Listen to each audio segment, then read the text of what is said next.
Litmus Morris से खाना मांगता है। मोरस अपनी सारी की सारी प्लेट दे देता है। जैसे वो मोरस अंदर देखता है तो लिटमस अपने चूहे को वो खाना खिला रहा। फिर मोरस को पता चलता है कि लिटमस को चूहे से बहुत ज्यादा प्यार है। तभी एक गार्ड उसको वार्डन के पास ले चलता है। मोरस जैसे ही उसके ऑफिस में जाता है तो वो आराम से बैठा इससे बात कर रहा था। उसको ये कहता है कि आप बड़े शातिर माइंड और आप एक कवि और मजबूत इंसान हो। आप ये ना सोचना कि मैं यहाँ से भाग जाऊंगा। यहाँ से ज्यादा जितने भी लोग हैं 2 महीनों के अंदर वो ठीक ठाक हो गए। ये सारी बातें हो रही थी तब मोरस गौर से उनकी हर हरकत देख रहा था। यहाँ तक कि वार्डन उनको एक एग्जांपल देता है कि देखो ये पिंजरे के अंदर एक छोटा सा एक परिंदा है। इस परिंदे को मैंने कागज के अंदर नहीं बल्कि एक पिंजरे के अंदर बंद किया हुआ है और ये अब आजाद नहीं हो सकता। तो बातों में मोरस उसकी नेल कटर वहां से उठा लेता है। ये छोटा सा नेल कटर उनके लिए बहुत बड़ी उम्मीद की किरण था। अगले रोज मोरस की मुलाकात एक इंग्लिश नामी शख्स से होती है जो लाइब्रेरी में काम करता है। वो 2 साल से इस लाइब्रेरी में काम कर रहा है और पूरी अल्काट्राज की जेल का उसको चप्पे चप्पे का पता है। जो मोरस इसको अपना दोस्त बना लेता है और ये इंग्लिश नामी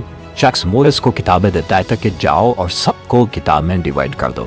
अगले ही रोज मोरिस की मुलाकात डॉक नामी शख्स से होती है जो कि पेंटिंग में बहुत माहिर होता है और पेंटिंग ही उनके लिए आबे हयात होता है। कोई दोस्त नहीं था, वो पेंटिंग करता और अपने आप को बहलाता। मोरिस ने जब देखा कि उनकी शर्ट के ऊपर एक फूल बना हुआ है और उससे पूछता है कि ये फूल क्यों है तो डॉक फौरन जवाब देता है ये मेरी खुशी का बहस है, मैं इसको खुशी महसूस करता हूँ। उसी दौरान मोरिस जब अपनी नज़र ऊपर करता है तो सामने इंग्लिश मैन नजर आता है। वो इंग्लिश मैन की तरफ जाना शुरू करता है कि इधर उधर उनके इंग्लिश मैन के आदमी खड़े हो जाते हैं तो इंग्लिश मैन इशारा करता है अपना बंदा इसको आने दो। यूं मोरिस जाके इंग्लिश मैन के साथ बैठ जाते गपशप करते हैं। इंग्लिश मैन जाते ही उनको ये कहता है कि मुझे पता है कि आप यहाँ से फरार होना चाहते हैं, आप यहाँ से भागना चाहते हैं, ये अपनी चीजें माइंड से निकाल दो, आप यहाँ से भाग नहीं सकते, नामुमकिन, इम्पॉसिबल। मोरिस कहता नहीं यहाँ से मैं निकलूंगा, यहाँ से मैं जाऊंगा। तो इंग्लिश मैन कहता है कि चलो यहाँ से आप जा भी गए, यहाँ से आप क्रॉस भी कर गए, बाहर देखा आपने कितना बड़ा सी है, वहाँ पे आपकी डेड बॉडी ही सिर्फ हमें वसूल हो सकती है। इंग्लिश मैन कहता है कि हो सकता है आपकी डेड बॉडी ही वसूल ना हो क्योंकि बहुत बड़ा समंदर है जो बाहर आपका इंतजार कर रहा है।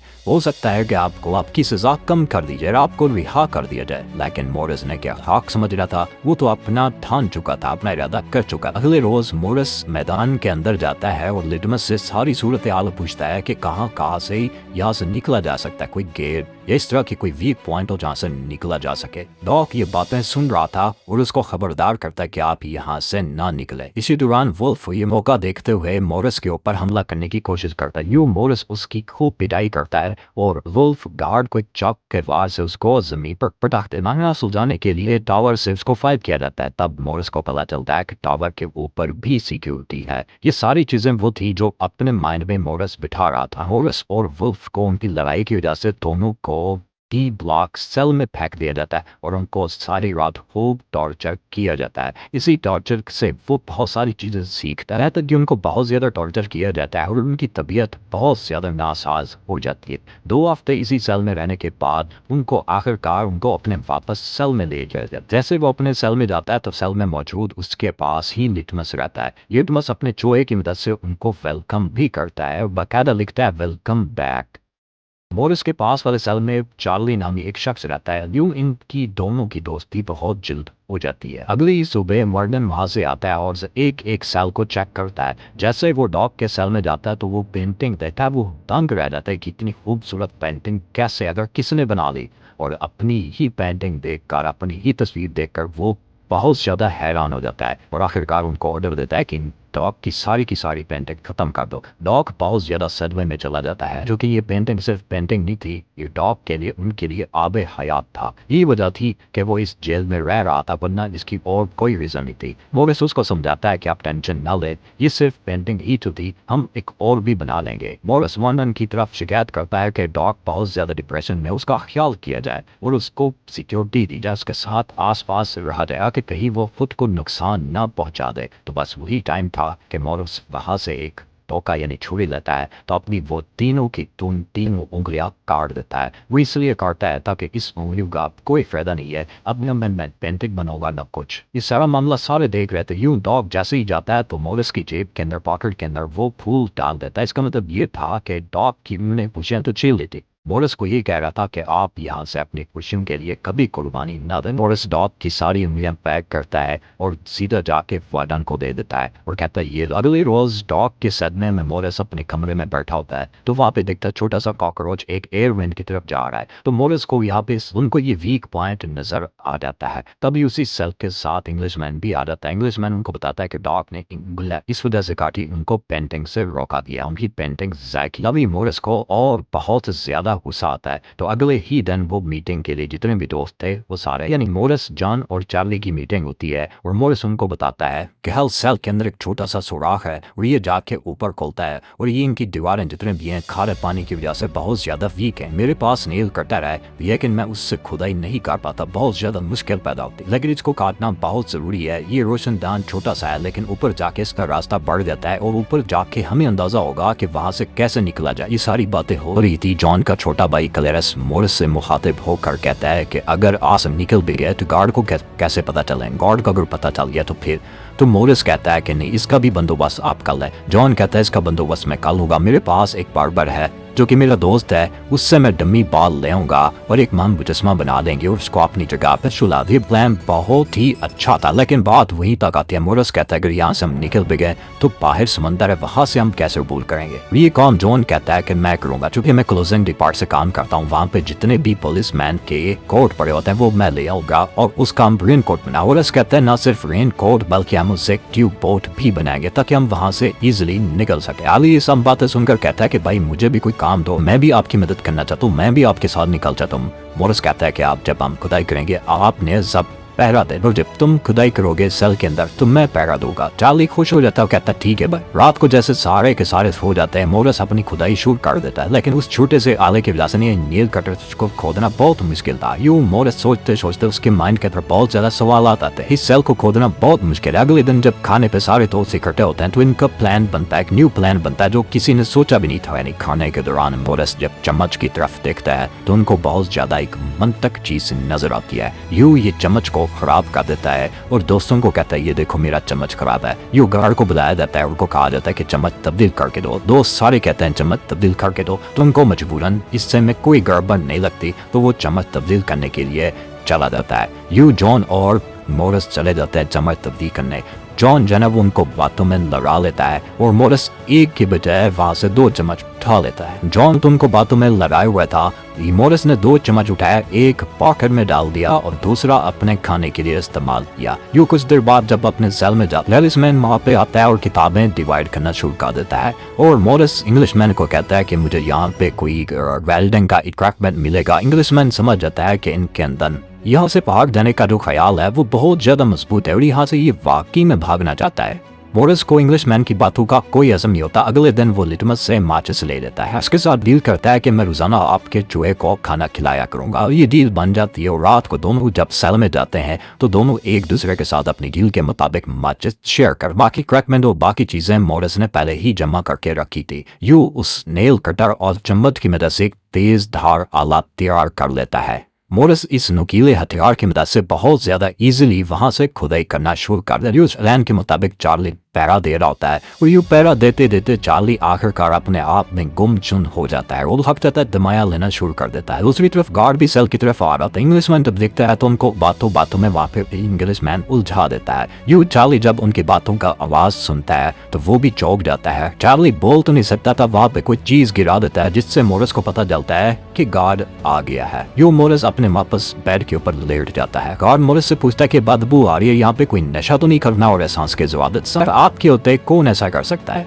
यूं मोरिस इसकी खुदाई कर लेता है। बारी आती है गार्ड को चकमा देने के लिए, मुजस्मा बनाने के लिए चारों दोस्त फिर इकट्ठे हुए अपने हिस्से का काम करता है। चार्ली के हिस्से में पेंटिंग का सामान आता है। वो गार्ड से कहता है कि मैंने पेंटिंग बनानी है, पेंटिंग का सामान दो। मोरिस बहुत सारा कचरा उठाता है, पानी के साथ मिक्स कर लेता है। रॉन नाई की दुकान से सारे के सारे बाल इकट्ठे करके ले आता है। जबकि क्लेरेंस लाइब्रेरी में जाता है और बुक जितने भी होते हैं वो सारे के सारे इकट्ठी करके ले सारा सामान इकट्ठा करके मोरिस को दिया जाता है। मोरिस अपने जैसा एक मुजस्मा तैयार करता है, उसके ऊपर अपने जैसे बाल भी सेट कर देता है। अब नेक्स्ट इंस्ट्रूमेंट उनको एक ड्रिल जैसा एक आला जरूरत था। सारे गीत गा रहे होते हैं, मजे कर रहे होते हैं। मोरिस देखता है एक छोटा सा पंखा, तो उनको आइडिया हो जाता है कि यहाँ से हम ड्रिल जैसी एक मशीन छोटी सी बना देते। ये सब देखते हुए मोरिस चार्ली को बुलाता है और चार्ली को कहता है ये जैसे कैसे आप जैसे ही यहाँ से गुजरे, ये छोटा सा जो पंखा है ये इस इंस्ट्रूमेंट में, चार्ली इस इंस्ट्रूमेंट को ऐसे छुपाता है, यानी बॉक्स के अंदर ऐसा है कि गार्ड को भी पता नहीं चलता। गार्ड बकायदा तौर पर इसको चेक भी करता है, लेकिन वो वहां से निकल जाते हैं। पुलिस को जैसे ये पंखा मिलता है तो मॉरिस कई घंटे लगाकर उससे एक ड्रिल मशीन तैयार कर लेता है। ड्रिल मशीन जैसे तैयार होती है तो मॉरिस और चार्ली वहां से निकलते हैं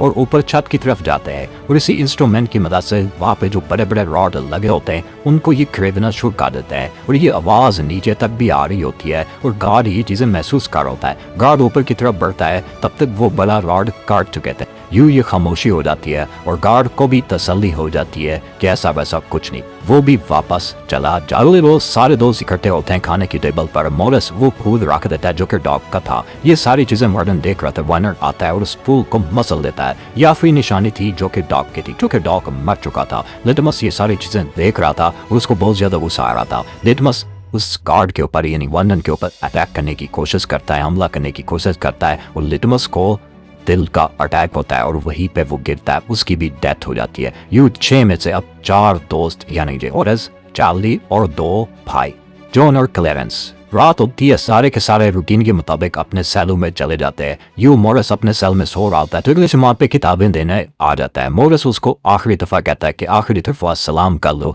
ये मेरा आखिरी दिन और आखिरी रात है, सुबह मैं यहाँ से चला जाऊंगा। उस इंग्लिश नामी शख्स को समझ आ जाती है कि ये रुकने वाला नहीं है। अभी उसी टाइम वार्डन भी आ जाता है। मॉरिस को लगता है कि शायद किसी ने मेरी मुखबरी की हो, और वार्डन ऐसे ही सारी चीजें देख रहा था जैसे उसको पता हो, किसी ने उसको बताया हो, और मॉरिस बहुत ज्यादा घबरा जाता है। लेकिन वार्डन एक एक चीज चेक करता है। सारी की सारी चीजें चेक करने के बाद मॉरिस ये सारी चीजें अपनी आंखों से देख रहा था। उसको ये भी था कि शायद किसी ने मुखबरी कर दिया है, आज मैं तो गया। लेकिन वार्डन ये सारी चीजें देख दूख कर उसको आखिरकार वो बैकची उठाता है और उस छोटे से होम को देखता है जो कि एक रियल लग रहा होता है, जो कि मॉरिस ने उसका बैकअप बनाया हुआ था। एक छोटा सा पैम्पर की तरह ऊपर एक कागज रखा हुआ था जो कि एक रियल की तरह लग रहा था। अगली सुबह मॉरिस सारा वाकया वार्डन का सारे दोस्तों को बताता है। चार्ली भी उनके साथ रेडी हो जाता है कि मैंने भी निकाल, लेकिन चार्ली जैसे ही अपने सेल में जाता है घबरा जाता है। प्लान के मुताबिक सारे के सारे तीनों दोस्त अपने सेल से निकल रहे होते हैं और वो छत के ऊपर यानी छत की तरफ जा रहे होते हैं।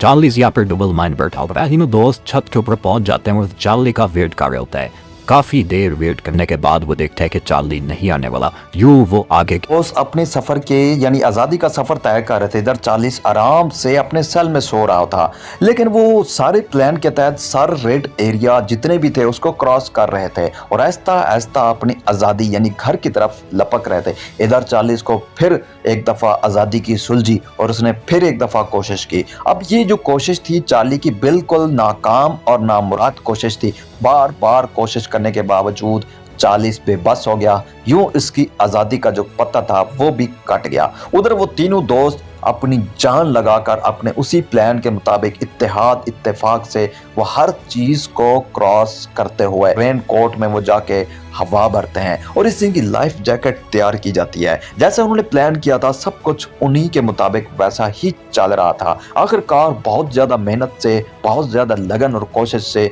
अपने मुंह से उस रेन कोट के अंदर हवा भरते हैं, वो लाइफ जैकेट तैयार करते हैं। जैसे उसको समंदर में फेंकते हैं तो आहिस्ता आहिस्ता उनका ये आखिरी रास्ते सफर भी मुकम्मल होता है। जैसे ये शाम होती है, गार्ड जाता है, वार्डन जाता है, चार्ली को देखता है बहुत ही मायूस खड़ा है तो उससे पूछता है कि आपके बाकी दोस्त कहाँ हैं। तो वो ये सारी चीजें जब देखते हैं सारे सेल में देखा जाता है वो तीनों के तीनों यहाँ से गायब थे। वो वाकई सोचने पे मजबूर हो जाता है कि ये बहुत ज्यादा खतरनाक किस्म का उन्होंने प्लान किया था, जो कि उनकी जगह एक डमी पड़ा हुआ था। जैसे ये सारी चीजें उनके दिमाग में आती हैं तो पूरे अल्काट्राज मॉरिस भाग गया है और उनके दोस्त जितने भी थे वो की भाग गए हैं। जितनी भी सिक्योरिटी होती है उनको अलर्ट कर दिया जाता है, लेकिन अब बहुत देर हो चुकी थी। वो सारे के सारे अपनी आजादी की जंग लड़ रहे थे। अब वार्डन एक सर्च ऑपरेशन शुरू करता है, लेकिन अब बहुत देर हो चुकी थी। उनकी मेहनत रंग लाई थी और ये सारी चीजें वार्डन और गार्ड ये अपनी आंखों से देख रहे थे, लेकिन वो बेबस थे,